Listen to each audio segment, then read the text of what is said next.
Am I the a-hole for backing out at the last minute because I didn't want to sleep on an air mattress? I, 27 female and 3 friends, made a last-minute plan to go to the mountains this weekend. Our group consists of a couple, let's call them Jay, 27 female, and Sam, 32 male, and 2 single friends, me and Alex, 26 male. We actually found a good Airbnb at first. It had 2 bedrooms, one with a king bed and one with 2 single beds. Alex and I were totally fine sharing the second room, as long as we had our own bed. But Jay kept saying that she wanted a pool. This is a short 2-day trip, and we're staying just 1 night. I really didn't see why a pool was a big deal. We kept going back and forth trying to decide, and the place got booked by someone else. After that, the only places we could find had just 1 bedroom, a pull-out couch, and an air mattress. Alex is recovering from an injury, so of course he shouldn't be on the air mattress. The couple immediately said they wanted the bedroom, but they're not offering to pay more for it. That leaves me with the air mattress. Jay and Sam both don't have driver's licenses, and Alex can't drive right now because of his injury, so I'm the only one who can drive us there and back.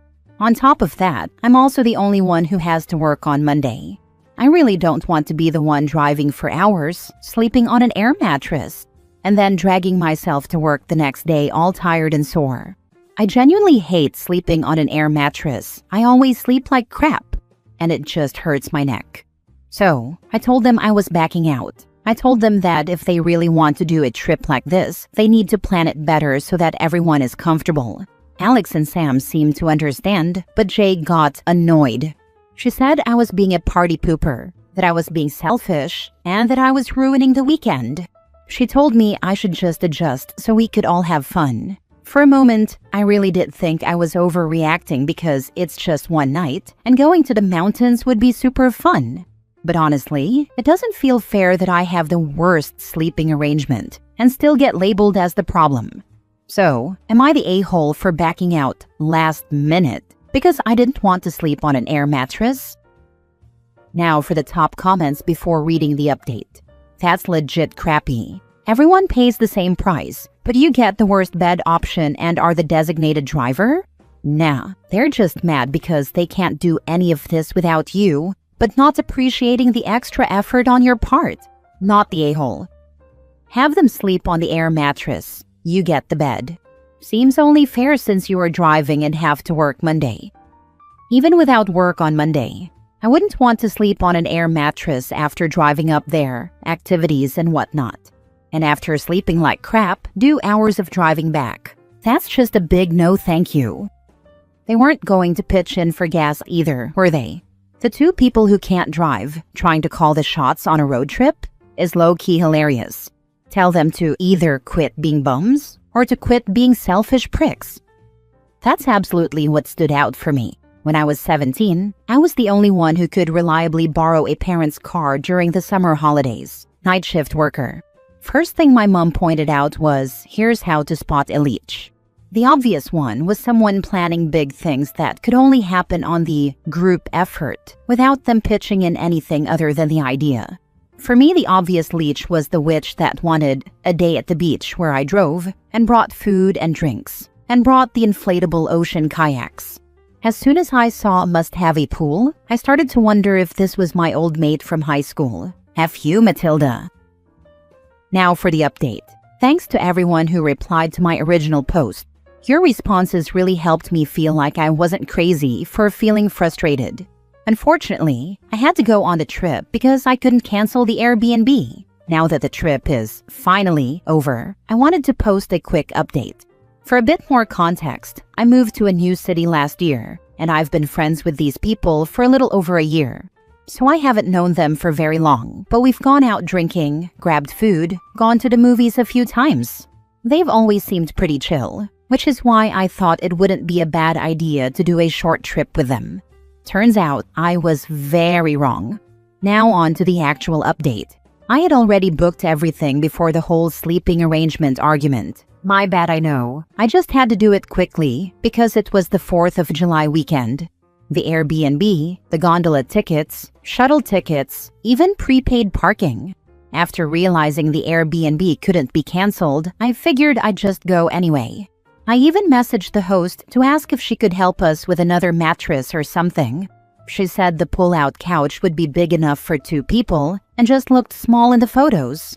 At that point, Sam and Jay still wouldn't budge, so I told myself I'd just suck it up and deal with it for one night. We were supposed to leave early Saturday morning. They were supposed to show up at my place by 5:30 a.m., so we could leave by 6. All of them only arrived around 7:15 to 7:30, so we ended up starting the drive late. We only got to the town around 1 p.m. Then they took 2 hours to eat lunch, and because of that, we missed our shuttle to the gondola. When I suggested we just do a short hike instead, they said they were too tired and just wanted to get drinks at the local bar. Since I refused to drive them to the bar, they got it delivered.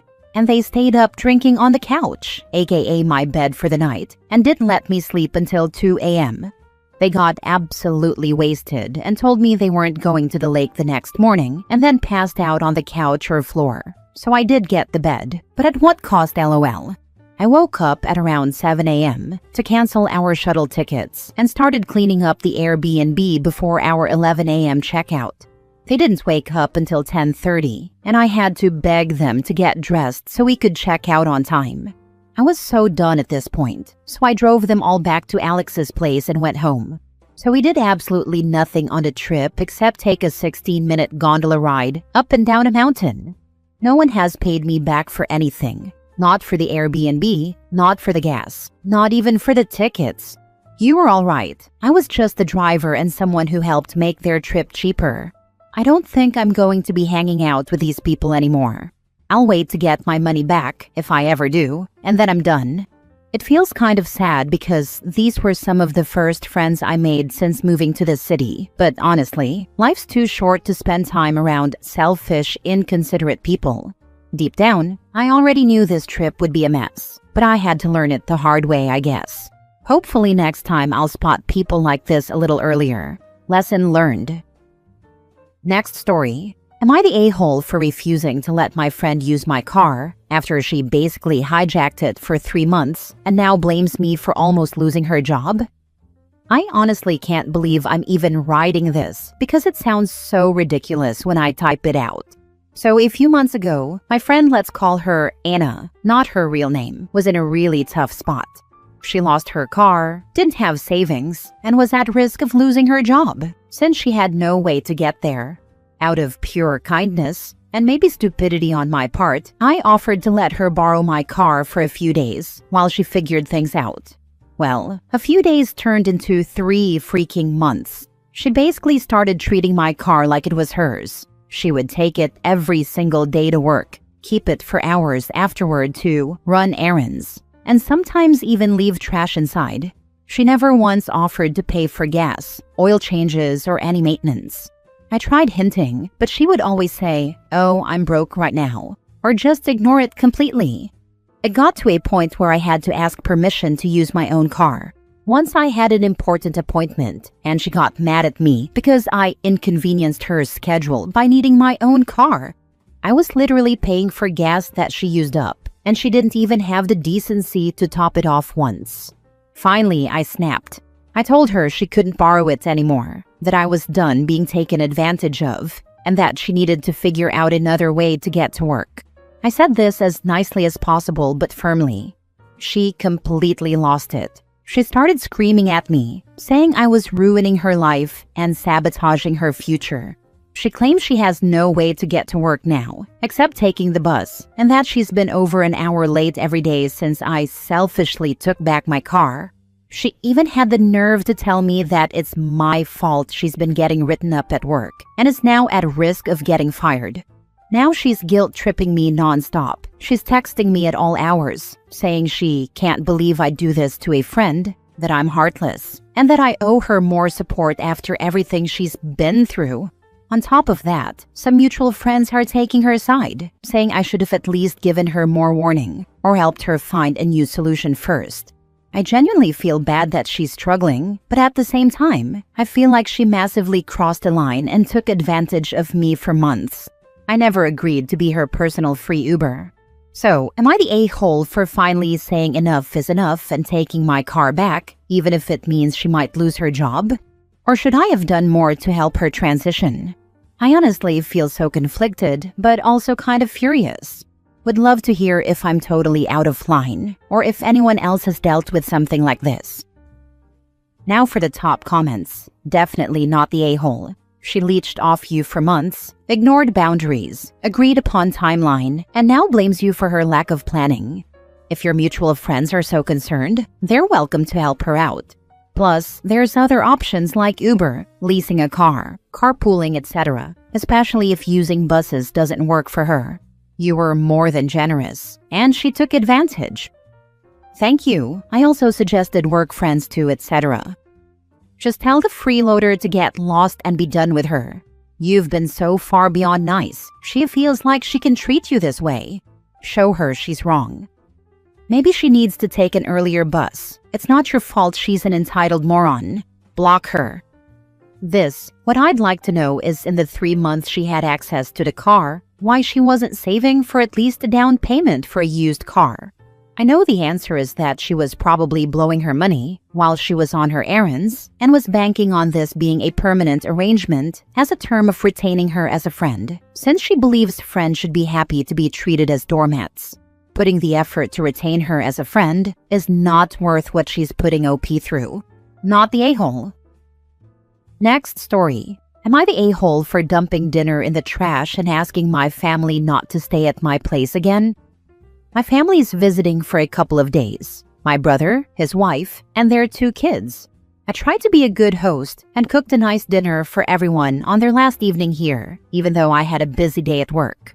For context, my house has an open floor plan, so we were all in the same area.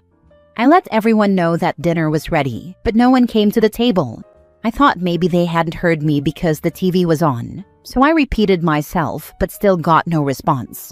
I went ahead and made my plate and sat down to eat. Meanwhile, my brother's wife was watching Facebook videos, my brother was watching football, and their kids were playing video games. When I finished eating, I picked up my plate and asked if anyone was going to eat. My brother got up and went to smoke outside. The kids kept ignoring me, and his wife just gestured that she was busy. After 20 minutes, the food was cold, so I threw it away. I wished them good night and told them I wasn't their servant, and that the least they could do was acknowledge the effort someone puts into cooking for them. I also told my brother he wasn't welcome to stay at my place again. Edit. I had cooked fried fish. It doesn't reheat well. I didn't want my house to smell bad either. The family eats fish, and a few days ago, my brother mentioned he missed Mom's old fried fish recipe. So I decided to cook it for them. Now for the top comments.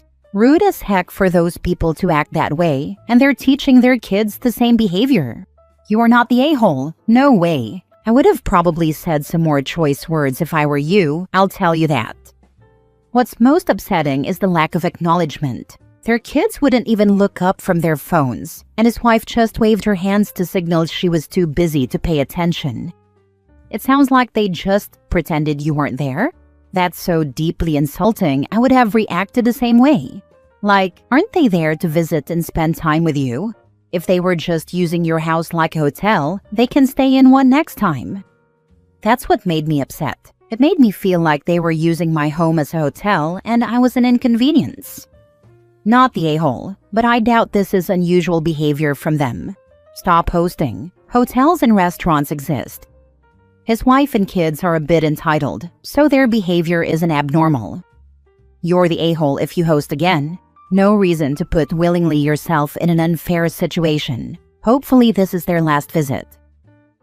Last story. Am I the a-hole for telling my husband to just let his mom keep the inheritance, since she clearly doesn't want to give it because of me? So here's the deal. I've been married to my husband for almost 3 years now. Things aren't perfect, but we are holding it together. I work part-time while studying, and he's full-time at a job that honestly drains him.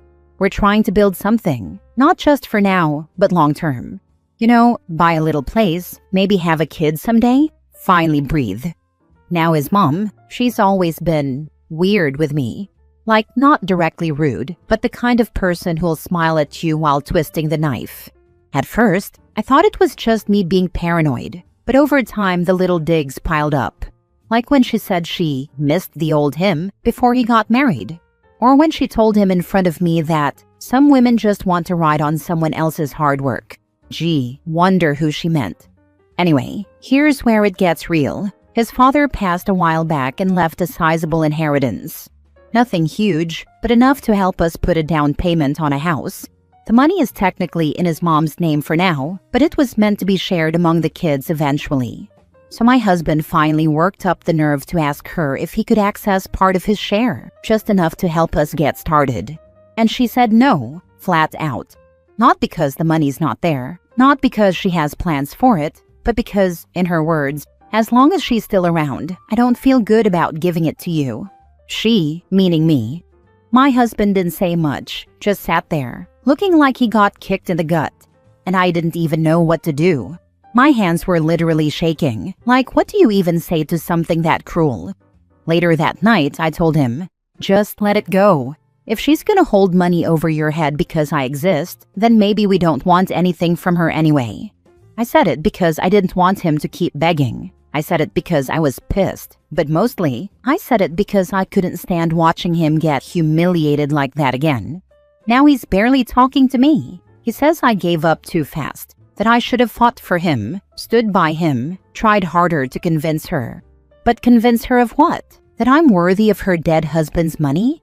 That I'm not some gold digger when I've worked and sacrificed just as much? It's like I'm being punished just for being in his life. I don't even know anymore. I thought I was helping. I thought telling him to let it go would stop the bleeding. But now he's distant, cold, and honestly, I'm tired. So am I the a-hole? Not the a-hole. Your mother-in-law and husband are the a-holes here. He should be sticking up for you. If he doesn't, then the twisting of the knife will only continue and lead to bigger problems with her. Does she not realize you two are thinking of children? She doesn't seem like someone who would be a nice grandmother. Maybe cutting her off will open her eyes. Thank you for your insight. You're right, if he doesn't set boundaries now, it could only get worse. I really appreciate the perspective.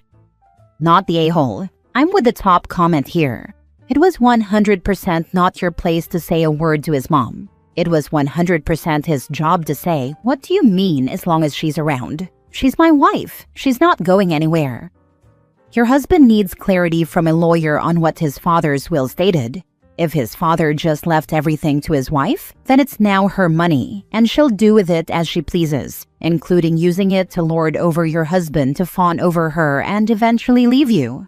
If the will states your husband was directly given money from his father, she needs to make with the money. Not the a-hole in either scenario though, as no part of this is anything you can control.